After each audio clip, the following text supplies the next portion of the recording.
It is time for another tier list. The WCQ season is now upon us, and like last year, we've been graced with a brand new set, in this case, Do I. And more so than any format throughout the entire year, this one matters most, because do well at your WCQ and you earn yourself an invite to the World Championship. Before we get into the tier list, please make sure to like and subscribe. We are close to 100,000 subs, so please support if you haven't already subscribed. But also, comment down below your opinions on the tier list, the format at large, as well as if you enjoy this type of content and what else you want to see.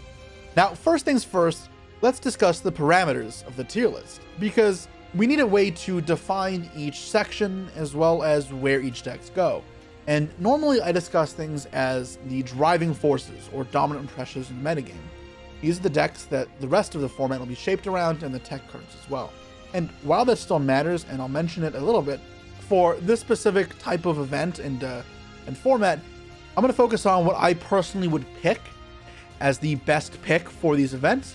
So I'm going to label the top two as both those being what I'd consider natural tier 1 picks. Viable decks I'd consider tier 2, slight potential decks which I'd still consider tier 2 but in the lower end, and then decks that are not good, decks that are tier 3 plus, and I honestly wouldn't expect them to get a single top cut at any of the WCQs this season. So with that in mind, let's actually get into this. So to start us off, let's talk about the older decks that I think are going to stay not being very good. Decks with may have once been meta but faded off into the past. Branded, for example, is one of these decks. It's not terrible and it has power behind it. Mirror Jade's still a fantastic card. Branded Fusion's still powerful, and you have many ways to access all of the moving pieces, but every other deck is getting stronger while a deck like Branded is getting weaker. It can't keep up with the disruptions, the grind game, and the hand traps that a lot of these newer decks can kind of incorporate. And power creep is a thing, and Branded is eventually suffering from it. So while it's not unplayable deck, when I'm being extremely nitpicky with the absolute strongest strategies right now, as I'm preparing for the most competitive event of the year, yeah, I mean, Branded, it doesn't make the cut, unfortunately. And similarly is Snake Eyes. This is a deck that got a little bit of a resurgence in popularity with the semi-limiting of Snake Eye Ash and Poplar. But despite both going to 2, you lost 2 bonfires, so it's not really like it got any better. You had the small advantage of Risal and Malice getting hit, so it made a bit of space in the metagame for you, but in truth, you're nowhere near competitive relevancy. The Breakers version can be like, I guess, can steal wins, but that's not reliable for the whole tournament. And as we'll kind of see, there's a lot of different viable strategies for the tournament. Like I'd expect Nationals, WCQs, and all the such to have a pretty varied spread.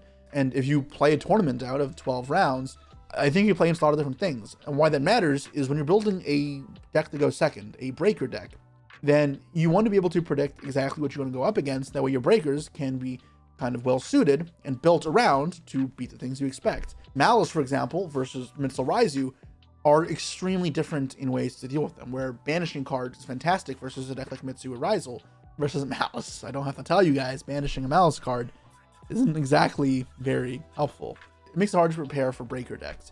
And that doesn't just pertain to Snake Eye, so I'm not going to repeat that sort of concept in depth. That type of approach doesn't work as well. Snake Eye, in reality, its engine just isn't what it used to be. And power creep exists as well, but I think the balance is the biggest perpetrator here. Next up is Labyrinth. And Labyrinth did get a new card, technically, Trapaholic. It literally has a Labyrinth card in the picture. It's a cool card that lets you destroy another spell trap you control, and you can do this to destroy something in chains, and then you get a set of trap from your deck. And then if you have 3 or more traps in your grave, you can use it that turn. So it's like Trap Track or Trap Trick. It's the new variation in all of those. So it is a good inclusion, and it really is forced to be a dedicated trap deck in order to make this function. Either way though, this card is fantastic, and there are powerful trap cards to get, like Blackout Laughs, Darumi Cannon, Ice Dragon Prison. However, Labyrinth as a whole still kind of is falling short. Labyrinth doesn't have a really well-equipped way of dealing with Malice cards, where you can use Ice Dragon Prison and Equation Cannon to banish your opposing matchups and get rid of the resources and win a grind game that way. Versus Malice, again, banishing doesn't do anything, and there's not a good alternative sort of trap card to handle that. Your best bet is to return them to the extra deck, but that's not a permanent answer, as well as those cards are lower value. So to me, this deck really just can't hold it together. And that's not even kind of approaching the Mitsu problem, where Lab is a deck where you want to set your hand, but that's rough into Ame no Murakumo, as well as it nukes the field, so your Labyrinth cards will just die. It's monsters only, but still. Risal is also kind of hard because Detonator can change your traps and destroy your entire setup. And it makes trying to beat any of the top decks rough. So while I'd love to see Lab see success, and I was shocked that it got top 8 at Houston, I would be really doubtful if it's replicated that sort of success, even with a new card. And next up is Tenpai, everyone's favorite deck from the last year. I'm very happy to say I don't think you'll play against any of these at the WCQ. The hits on the ban list, of course, matter, but it's the same sort of principle with the Snake Eye deck I was talking about. Breakers really aren't good right now. That being said, Tenpai can be played as a hand trap deck, but the grim reality is hand traps aren't brilliant either. As part of a gripe with modern power creep in Yu-Gi-Oh! Is that hand traps don't seem to be doing enough. Where Tenpai thrived before was on top of all that, when you actually started playing the Tenpai cards into the field, it would pair up decently. It pairs up rather poorly into Risal cards, matches up rather poorly into Ame no Murakumo, and the Malice card is not much different. So the fact that every deck has such good removal means that I do think that Tenpai is a non-option for this event. Now, the last deck I want to talk about in this category is Mermail. Mermail obviously suffered a big loss with Bahamut Shark being banned. Abyss Dweller 2 does matter, although it also helps the deck in a sense. Why this deck isn't completely dead, however, is that its going first setup can still be quite strong, and it depends how you want to build the deck. And you can manipulate a way to where you're barrier stashing your opponents, or just ending on several disruptions with some hand ripping. And that still is very good, and doesn't require too much effort to accomplish. As well as when it goes second, it can actually break through half fields decently well. However, Risal and Malice both have new tools in the arsenal to help them readapt from the ban list, where Mermail is left still shattered from where it was before. I think if I want the deck that auto won going first, I'm still more inclined to play Malice. Yeah, for that, Mermail is a tier 3 pick. Now, that's not all the tier 3 decks, obviously. If you don't see your deck on the rest of this tier list, then I'm probably going to consider it a tier 3 or more pick, and there will be a lot of them. I don't want to spend too much time talking about decks I'm not even remotely considering. There are some other decks I'll be placing on this list later, so we'll get to that. But for now, let's move on to decks that I think have some slight potential. Now, what does that mean? Truthfully, I would still not consider these for the WCQ. However, if you are really good with these. Oh, the Avatar summoned itself out? And I think that's game, actually. Is it game? Oh, it's so much damage already. 2,000 life points. Luis is still there. Yes, Yes, the again. Kabui runs over the last monsters with Garunix, with Arvata, and with 2 Chaos Hunters to stop the Malice deck. Din Kabui is a 2-time YCS champion. Then there's a small chance of doing well. I have little expectations in them, but they have enough merits that I feel it's worth going over. First and foremost is White Forest. So this is kind of a similar situation to Mermail. I think part of the appeal of this deck is going first is nigh invincible. It's unbeatable, and it feels as strong as Malice. Trying to attack it via hand traps or breakers can feel ridiculously hard. And in truth, even Fuwa and Droll, this deck has ways to play around with the new cards from, well, not new cards now, but Alliance Inside. It's been a couple months. However, where White Forest still fails is playing into removal. It still isn't great. You have to rely on your non-engine a lot in order to keep up with the best decks like Risal, Malice, and Mitsu. So, where's the appeal in this deck then? You win die rolls, draw some good hands going second. Your win rate will get carried by the fact you win most of the time you go first. And that can bring you to the point where I would not be completely surprised if this deck topped. Again, relying on going first this much is not great. It still is viable though, so I will give it that much.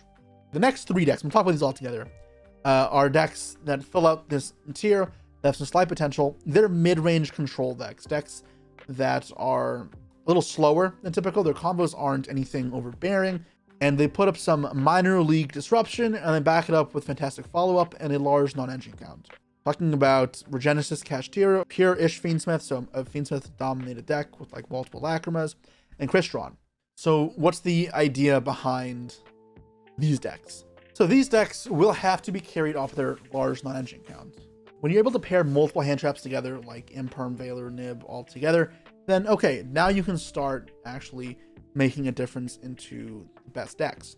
As well as all three of these decks, when they go first, can put up disruption that is pretty valuable and can sometimes just solo the game by themselves. Crystron has the Infinity into another Synchro line with the Cluster Pop. Caesar is still a broken card, as well as Paradise. And the Regenesis Birth is a fantastic card with a variety of other disruptions between Kashtira and the Regenesis monsters that all make it somewhat viable. But these decks can't fit in like maximum non-engine, nor are you guaranteed win if you go first. Sometimes you go first, engine-heavy hands can still break your deck. And these decks sometimes have consistency issues as well. This is a problem I've noticed with Kashtira, Regenesis, or even Kashtira Fiendsmith. So these decks all have some level of viability to them.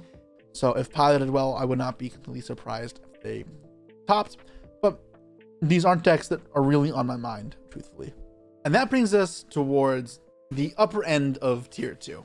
Viable decks that I'm considering, but they're really not at the forefront of my attention. Now, for the oldest strategies, again, we're going to go over those first. Pure Risal.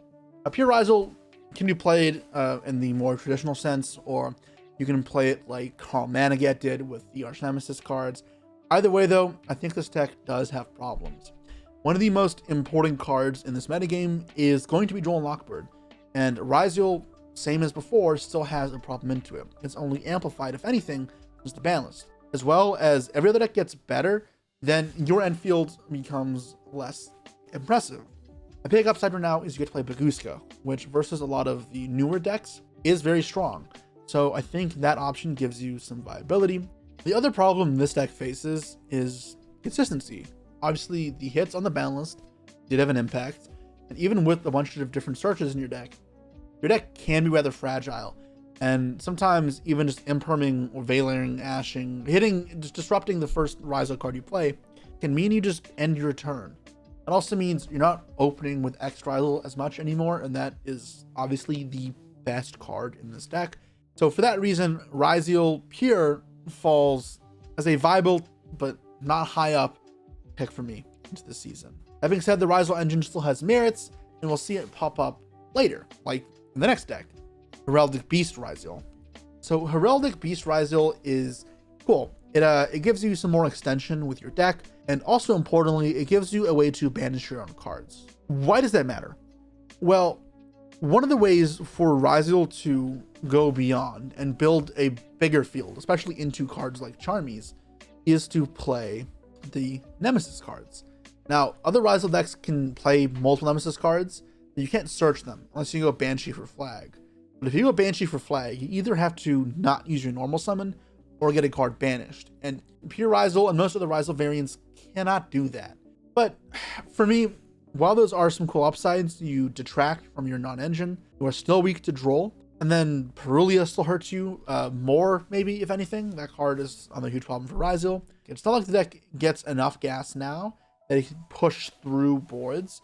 And I think that's what you're looking for most of the time when deciding on why a mixed engine deck will be better than a pure deck. And for me, Heraldic does have some potential, but it doesn't make the cut. And it's not a deck. It's low on the list of decks I'm considering. And I think other versions of Risal do exceed it. And lastly, I want to go over Mitsurugi Pure. And this also encompasses the Fiendsmith version, but specifically not Risal. So this deck is a viable pick, and I would not be surprised if this has several places in the top cut. However, I don't really truly see a reason to play this over a different version of the deck. And while that in itself can come in different shapes and forms, Mitsu deck is a little one-dimensional. And that means it can be a little easy to stop with your disruptions, and you can't always extend that well. That means you may have to rely a little more on non-engine. And that's not great, especially because part of the appeal to this deck is how strong your engine in theory should be. Mitsurugi's nature also means it works rather well as a supplementary engine because it's so accessible and searchable. So playing a pure Mitsu deck truly doesn't make the most sense to me. That being said, the deck still has powerful end fields, it's consistent, it has great grind game, and it can play non-engine that's pretty high.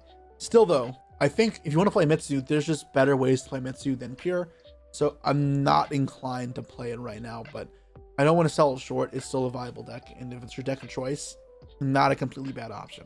That wraps up the viable tier 2 section. These decks, I'm going to be surprised if they get a handful of tops, but not a ton, and they're really not at the forefront of my attention, even if these have merits to them. Now, as for tier 1 decks, I have decks that are okay for the WCQ. Now, the only one I'm going to go over first is an older deck is Memento.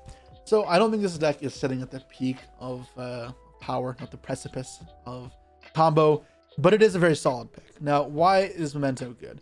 Well, if you heard before, draw matters a lot right now, and Food Loss does as well.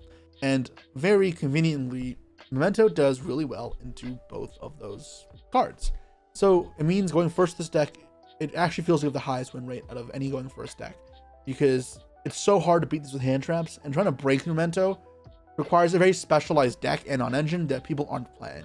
Unless this deck moved up to be the overbearing dominant pressure in the format that you're built around, this deck will have that sort of ability that things match up poorly into it, and you take advantage of that. The combos in this deck are obviously powerful. We've seen it before. It's won events. It's done well in Master Duel, and it's all for the same reasons as why it's solid right now.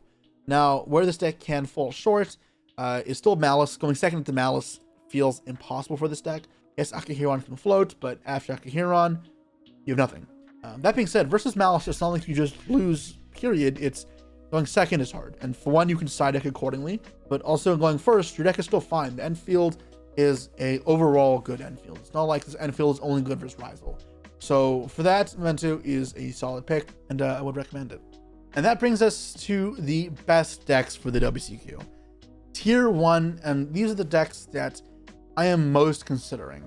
Now again, I haven't gone over any of the new decks yet, only the old ones, so we'll go and readjust the list with the new stuff afterwards. But there are two decks here that really, I still think are top dog. First up is Mitsurugi Risal. Now, there is a bit of debate right now in terms of how you build the deck. Where you play a Risal deck with a Mitsu engine or a Mitsu deck with a Risal engine. You can almost make an argument these are two distinct decks, but the general concept is the same. I like that they play well off each other. The deck obviously is a solid grind game, with Mitsu cards being good in grinds and Risals being solid in their own rights. You get cards like X Risal, which is just fantastic in the field, and one card powerhouses like Habakiri that will just take over the entire game. Now, one thing this deck can be a little wonky with is the fact that it's all destruction based. So a big trend right now you'll see is decks that do well into destruction have a little bit of an uptick in success. So Vanquisher Soul's ability to make your guys indestructible, thanks to Snow Devil, matters because of these Mitsu cards and Risal cards. It's part of why it's a driving force that shapes the rest of the format around it. The fact that it's a little one-dimensional on how it interrupts is a little worrisome. It does have some of the tools in the bag. Obviously, Cross is one, and Baguska is a fantastic tool.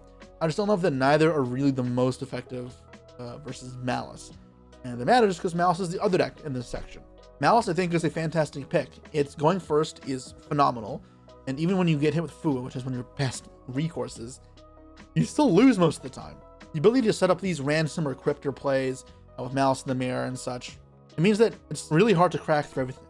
And people often underestimate just how much non-engine Malice has. It can end on so much. So even if you Fua them, one or two draws and they have a powerful end field still, or a couple disruptions, you can still lose.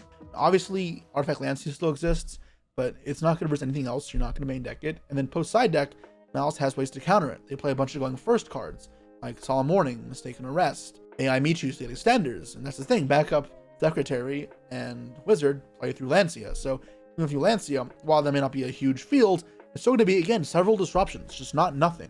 Then back it up with some hand traps, and you'll win games against Lancia still. This deck and the Mitsu and Risal cards, those are the three sort of engines that are shaping the rest of the format without them. And they make a huge difference in how decks are built, and on engine they play, and which other decks can see success. But that kind of shapes the initial tier list based on all the old decks. And again, we're not playing Alien format, we're playing new format. We're playing with Duod and BLLM. So how do things change? First up, let's discuss Orcus. So why is Orcus good? Well, now with the new Galate AI, you have new one-card combos and better one-card combos that amplify the deck's ability to make a solid field. Having access to cards like Orcus Crescendo and Orcus Babel are still good even after all these years. Orcus cards also float almost permanently, so Unsurprisingly, that is still good in modern Yu-Gi-Oh! And gives you a bit of hope. But where does it struggle? Well, there may be a little uptick in Bestials because of this deck and in Malice and some other decks as well. And if that happens, then it's a little troublesome, as Bestials are good versus Orcus, unsurprisingly. As well as the Orcus engine in itself feels a little weaker in comparison to, say, Risal. Part of the upside is not being weak to draw. Cards like Impulse hurt, and Fuwa still hurts a lot as well. Harpor is something from deck. Your cards also from the extra deck. I do think that the Mitsu version is the best version of the deck. Burial Limps is a dark, and that means you can access the Mitsu cards via the Orcus cards, and you can fit them neatly into your combo. But even if not, because there's no Nightmare Mermaid to bridge back, you can play pure Mitsu, and it's not the end of the world. Now, to me, this doesn't click as well as I'd like. It doesn't click like the Risal Mitsu deck. Yes, you can play Impulse. Yes, you're not weak to draw. But I think you have other issues that arise that overall make this a little less ideal. This deck can very easily do well, and I will not be surprised if several top cut spots are taken up by these decks at these events. Also from BLMM is Nekroz, Dirac, Fabled. I'm not going to really go over all of these right now. I think they're all just in tier 3. I'd like more time to look at some of them like Punk and Dragon Maid, which in theory should have a little more potential. But the format is so high power right now that I don't think they do enough. Moving on, we've got Risal with Onomatopoeia cards. So that's the Do Do Do Do Do, the Go Go Go Go Go, the Ga Ga Ga Ga Ga's. These cards are cool. They give you a lot of much needed consistency with the deck, a problem I talked about for the pure Risal deck, as well as extenders to play into fields and make rank 4s with. And as well, you get a new rank 4 to play with. So where Utopic helps out now is it's still a steal. It's still a disruption that can be made with spirit bodies, and you'll have more bodies this way. What else you can do with it, though, is you can summon on the opponent's turn with Plasma Hall. So it gives you more ways of layering disruption. I think that is very useful. This deck, however, still has problems with Droll and Perulia and Fuwa. Now, Fuwa isn't like a huge deal. It can matter a little more in this deck than in the pure deck, because you start with the Go-Go card, it can be another draw to cycle back into the better disruption pieces. But still, it's not a complete game over. I also don't think the Dododo, Gaga, whatever cards push as well into a field than Mitsu does, as well as the disruption and board isn't as powerful as Mitsu board. That being said, I do think this is the second best version of Risal, and I would not be surprised if several do very well. So for me, this is okay for the WCQ and a tier 1 pick. It is not out of the realm of possibility that I play this deck. However, it's not sitting right at the top for me. Next up, let's talk about Art Magias, also off of Duad. How does this deck do? This deck is an interesting case. If for whatever reason you haven't read the cards, I urge you to read them, because they really aren't bad. The problem with this deck is their end board kind of doesn't exist. But the deck has the makings of something solid. It has a bunch of Risal or Sprite monsters, cards that summon and search immediately. However, you don't really get good extra deck access to make full use of these cards. So while this deck has reinforcements in the armies and Sprite monsters and Risal monsters and all the makings of a broken deck, it needs a little more ability to push something second, and it needs better end board pieces. And until it gets those, it's going to be a tier 3 or higher deck. And this is a lore deck. So really expect this deck to eventually become highly playable, but for now it's sitting in the investment bin. Don't throw these cards out if you have them, though. And that brings me to Lunalites. So Lunalite is an interesting case. This deck did not really see success in Japan, and you can attribute that partially towards the fact that Justice Hunters was out before Duad, but also Maxi, because Lunalite is an aggressive combo deck, and even when the deck was very successful here, it wasn't successful in Japan. So we need to always be a little careful when looking to Japan for inspiration, because sometimes it's not a clear parallel to what happens over here. As well as tournament structures are different. A lot of their bigger tournaments are best of 1, or their more prestigious tournaments are infrequent, or there's locals. Always grain of salt when looking at the analysis, because it would have you believe that Lunalite is not a playable deck. And I don't think that's the case. I think the deck is super strong. The new Lunalite cards have a lot of potential. They give you consistency, which was a problem for the deck before. They give you extension, which is always helpful. And it gives you end board pieces. The new Lunalite's Tiger that nukes the entire field is fantastic. It also attacks twice and is unaffected by card effects. It's a fantastic card, and you can summon multiple of them. Now, this deck does have some problems. For one, if you want to build this deck to have a lot of non-engine, you can play a lot of the cards as one ofs, cards like Lunalite Tiger, cards which would otherwise be 3 ofs in the old Lunalite deck. But if you play Lunalite cards at 1, this deck can't retrieve banished cards. So when playing into Bestials or Malice, and Bestials can be somewhat common in this format in preparation for Lunalite or other decks, then you can't retrieve cards that are banished. So maybe you have to play multiple cards. See, if you do those things, however, you become a more traditional combo deck, and that means less hand traps, less board breakers. And you might argue that you can't afford to do that in today's day and age. This deck has 2 directions, and it's to go for that 1-card combo with some non-engine lineup, which I think if you do that, makes the deck a little too fragile and probably won't be that good. However, the way that I hope somebody cracks, and I'm truthfully not there because my focus is in Master Duel, but I'm looking towards this deck being a more combo deck. The higher engine count, focused on breaking fields, or only the most impactful hand traps, to just overpower other strategies. So I think if any deck has potential to do that, it's Lunalite. Now, no matter what, I think it's viable to some degree. But I think how viable does depend on where the most optimized final build ends up, and that's to be seen. I'm not sure that I have an answer myself. For now, I want to put it in tier 1, okay for Wcq, because I think if you can crack it, this is a fantastic pick. Now let's go to the opposite approach. What about Rebelbots, a deck which only has a couple of the cards from Duad. It's still brand new, but just a couple of cards can be meaningful. With the release of Mitsurugi, we got playable right away. It has destruction protection, which is nice into the Mitsu and Risal cards. The problem is this deck lacks numbers of cards to make a consistent self-contained deck. Remember, Mitsu as a pure deck was not remotely viable before this, and Wcq'S or Earth Machine, they aren't going to carry Rebelbots the same way Risal did for Mitsu. Rebelbots have potential, and again, I'm looking to see how Netwave support helps them out.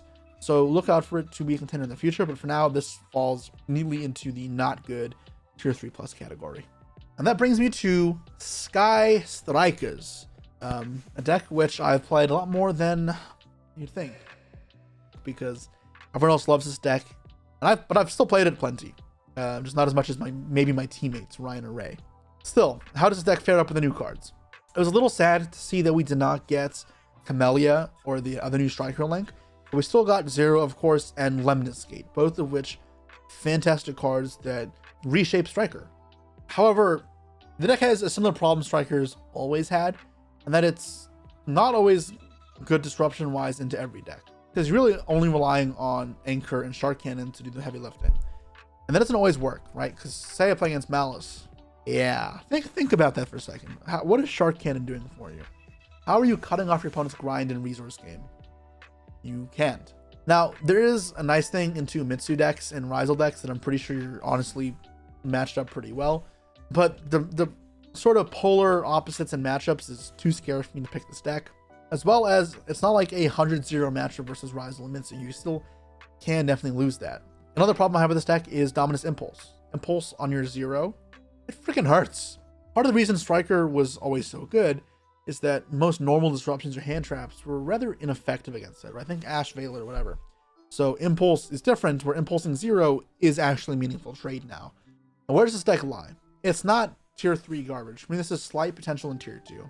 I'd not be surprised if a couple top, especially because there's so many dedicated Striker players and good pilots for the deck. But I think it is nowhere near the potential of the other decks. It has weaknesses, and its power creep still exists. Striker got some support. It's modernized a bit, but it's not brilliant by any means.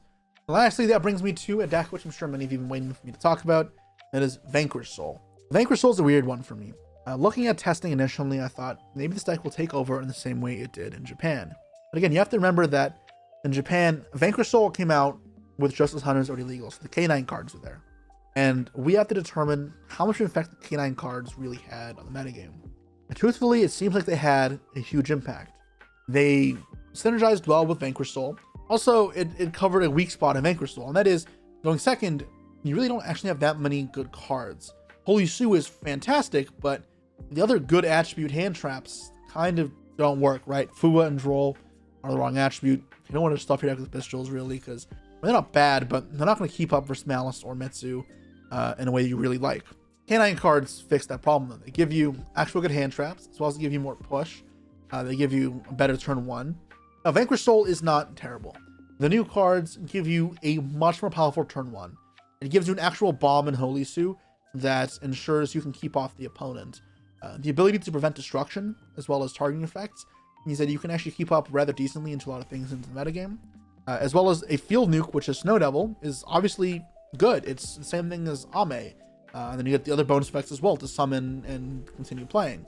When this deck goes first, it can beat almost anything. It's just going second, it really feels like Holy Su or a bust. And because the nature of VS needing to play a large number of cards the right attribute, you can't keep up with the right number of non-engine, at least premium non-engine, that other decks do.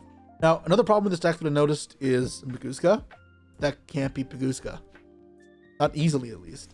So that off-puts me a lot. And I think if you're playing a rank 4 deck like Risal's or Lunalites, or honestly even Striker can force it if you need to.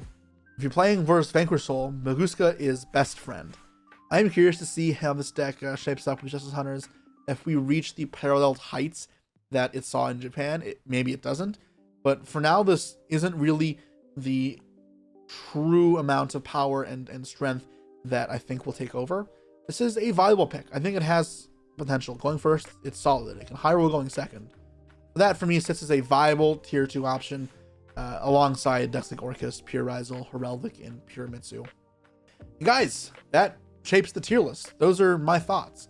Now, I know I rambled on for a fair bit, but I want to give you guys my opinions as I broke down the format. Now, unfortunately, I was sick for a little bit, so that meant this got delayed. I don't know if you can tell I'm still not 100%, but I'm pushing through for you guys. That said, have a good one, guys.